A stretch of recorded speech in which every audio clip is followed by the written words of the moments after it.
Okay, it's happening. Everybody stay calm. What's the procedure, everyone? What's the procedure? Stay calm. Folks, it is finally starting to happen. The next generation of Democrats are starting to blossom. New names, new faces, and new voices to speak the truth and fight against fascism. And I am not afraid to name the enemy.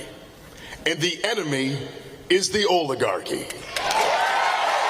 This is Graham Platner. He's running for Senate against Suzanne Collins, who just recently had a disaster public event where it became clear that she is not very popular. And this new contender might just have the perfect background to take Susan out. I'll let Graham explain that for himself, but be sure to subscribe to Really American, and let's just jump right into it. My name is Graham Platner, and I'm running for U.S. Senate in Maine to defeat Susan Collins. A decade of military service going overseas, farming oysters to feed my community, diving to lend a hand to other fishermen, trying to start a family. But everywhere I've gone, it seems like the fabric of what holds us together is being ripped apart by billionaires and corrupt politicians, profiting off of destroying our environment, driving our families into poverty, and crushing the middle class. People know that the system is screwing them. They know it in their bones. Nobody I know around here can afford a house. Healthcare is a disaster. Hospitals are closing. We have watched all of that get ripped away from us, and everyone's just trying to keep it all together. Why can't we have universal healthcare like every other first world country? Why can't we take care of our veterans when they come home? Why are we funding endless wars and bombing children? Why are CEOs more powerful than unions? We fought 3 different wars since the last time we raised the minimum wage. I'm not pretending to have all the answers, but I know that I'm asking the right questions. I don't know about you guys, but this is exactly the kind of thing I'd like my politician to be saying, and the background I'd like them to have. Clearly somebody who's community service oriented, who has a working class background, not likely to sell out to super PACs and lobbyists. And everything I've heard him say so far has been right on the money. We need to bring the Democratic Party back to the party it was supposed to be. It is supposed to be a party of working people. It is supposed to be a party of unions. It is supposed to be a party of community organizations. It is supposed to be a party that fights for the downtrodden and the exploited. It is not supposed to be a party that supports the corporate interests that have always supported the Republican Party. The Democratic Party of today needs to change, but we need to change it. Nobody is coming down from on high to save us. We have to do this work ourselves. And you see, here's the part where I don't think the Democratic establishment is going to back up Platner. It seems like Governor Janet Mills is being eyed to run and will probably be the centrist option if she does decide to do so.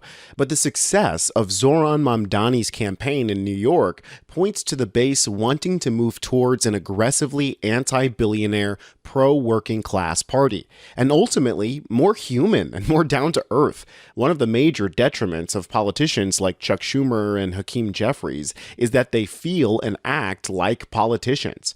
Mamdani and Platner feel like regular people who just want to make a difference. Eric Adams, I'm sure a scavenger hunt was fun for the people with nothing better to do. Mamdani is trying to turn our city into the Squid Games. I think that's real. It's real. Yeah. This is a guy whose administration has had fun doing illegal things. Right. And now thinks it's illegal to have fun. There is room for joy in our politics. Yes. As corny as it may sound, if all we ever do is struggle and fight, we will exhaust ourselves. We have to also have a vision of what life could be like, what we're fighting for. Yeah. And I think part of the inability of Cuomo and Adams to understand the scavenger hunt is that they don't understand the room in a working person's life for rest, for relaxation, for time. And I would just say they're fun haters. Yeah, that was a nice way for you to put it. I'm going to go on the record. Andrew Cuomo, If you only have 2 seconds, it's Eric fun Adams, haters. you're fun haters. We need more of that because ultimately this approach is just more authentic, and that authenticity is already starting to pay off. Platner joined Bernie Sanders yesterday on his Fight the Oligarchy tour in Maine, and it was a smashing success. We watch from the sidelines of struggle as incomprehensible amounts of wealth and power are consolidated by very few. We are all looking in that, and we all wonder, why cannot we all share in that success?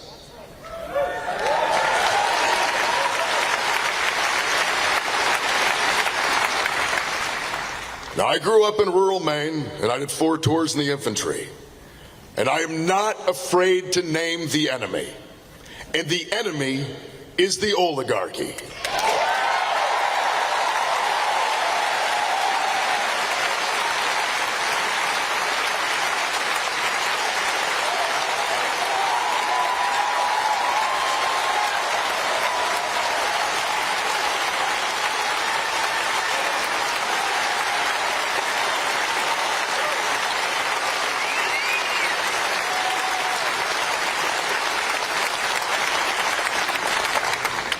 Well, that answers the next part of this speech, where I was going to ask you if you knew what that meant.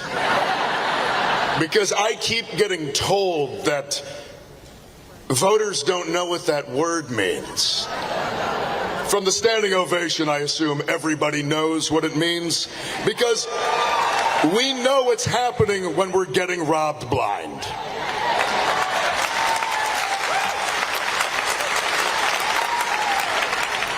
But let's be clear, we do not live in a system that is broken.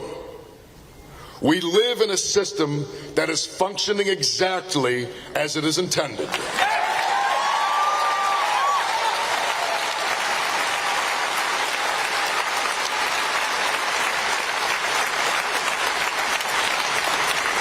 We live in a system that has been built by the political class to enrich and support billionaires on the backs of working people.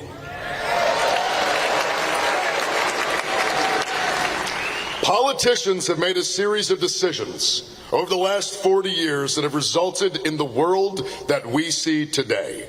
Their choices have left many of us with very little, while very few accrue vast amounts of wealth. In 1990, there were less than 100 billionaires in the United States. Today, there are over 800. When you look around, I ask you that when you look around, do you see a community and a state that is 8 times wealthier than it was in 1990? Much of the world that we have today is the specific result of policy choices made by establishment politicians. And the shameful truth of all of this is the blame cannot simply be left at the feet of one political party.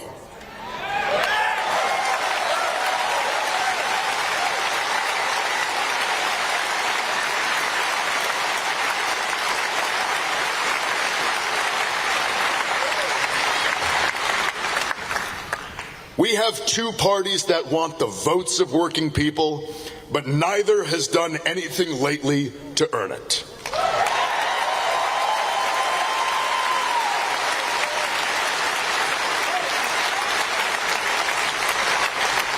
No one is owed allegiance. Support must be earned.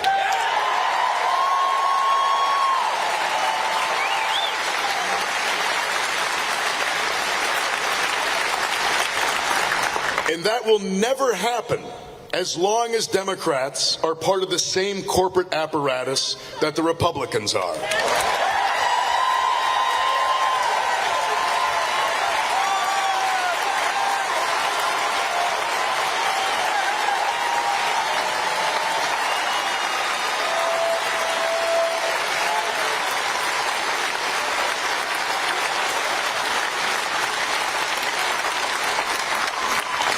That is what I am asking you to do here today, is to come out and join in that organizing, in building real community, real organization, and real power.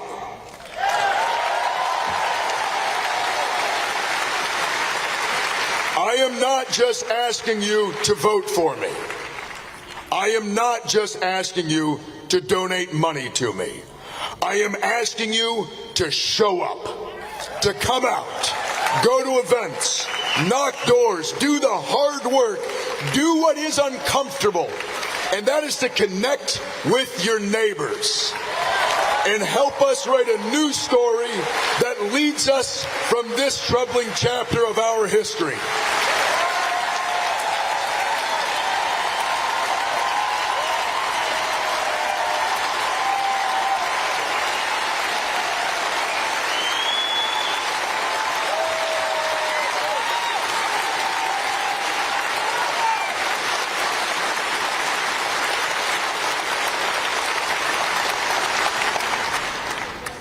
And when we beat back fascism, when we defend our democracy and our freedom, let our freedom be a different kind of freedom. Not merely a romantic freedom, not freedom that's solely about defensive infringements on your rights, but a freedom that is material. A freedom to not be condemned to scraps and to struggle, but to live with the dignity and fulfillment that gives us the society that we deserve.